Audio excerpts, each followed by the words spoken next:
அக்கா என்னோட பேபிக்கு பிறந்ததுலேருந்தே சுத்தமாக ஹேரே இல்லைக்கா. இப்போ 3 மந்த் ஆகுது, இன்னுமே ஹேர் வந்து க்ரோத் வரலை. வீட்டில் இருக்கிறவங்களாம் வந்துட்டு நீ காரம் சாப்பிட்டனால தான் பாப்பாவுக்கு வந்து முடியே இல்லை, பாப்பாவுக்கு மொட்டை அடி, முடி நல்லா க்ரோத்தாக இருக்கும் அப்படின்னு சொல்கிறாங்கக்கா.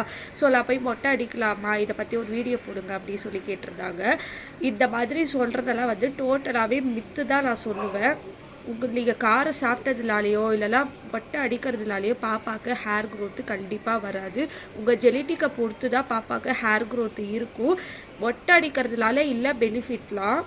சில பேபிஸ்க்கெலாம் வந்து ஒரு சைடு முடி அதிகமாக இருக்கும், ஒரு சைடு வந்து முடி கம்மியாக இருக்கும். ஸோ அந்த மாதிரி பேபிஸ்க்கெலாம் வந்துட்டு நீங்கள் மொட்டை அடிக்கும் போது ஹேர் வந்து சரிசமமாக வளருமே தவிர க்ரோத் இருக்கும் அப்படிலாம் வந்துட்டு சொல்ல முடியாது. நீங்கள் சாப்பிட்ற சாப்பாட்டில் தான் ஹேருடைய க்ரோத் இருக்குது. சாப்பிடும்போது ஃபுட்டில் ஹேருக்கு தேவையானதையும் சேர்த்து நல்ல சத்துள்ள பொருளாக சாப்பிட்டீங்கன்னா கண்டிப்பாக ஹேர் க்ரோத் வரத்துக்கு நிறையா சான்ஸ் இருக்குது. மற்றபடி நீங்கள் மொட்டை அடித்தாலோ இல்லைனா நீங்கள் பாப்பா வயிற்றில் இருக்கும்போது காரம் சாப்பிட்டாலோ அது ரெண்டுமே வந்துட்டு பேபிஸ்க்கு வந்துட்டு எந்த அஃபெக்டும் பண்ணாது. மொட்டை அடிச்சிங்களா இந்த ரீசனுக்காக தான் மொட்டை அடிப்பாங்களே தவிர மொட்டை அடித்தா முடி வளரும் லஞ்சுலாம் கண்டிப்பாக கிடையாது.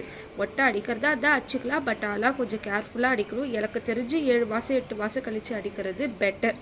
இல்லை என்னோடய பையனுக்கு வந்துட்டு ஹேர் நிறையா இருந்துச்சு, என்னோடய பொண்ணுக்கு வந்து ஹேர் கம்மியாக இருக்குது.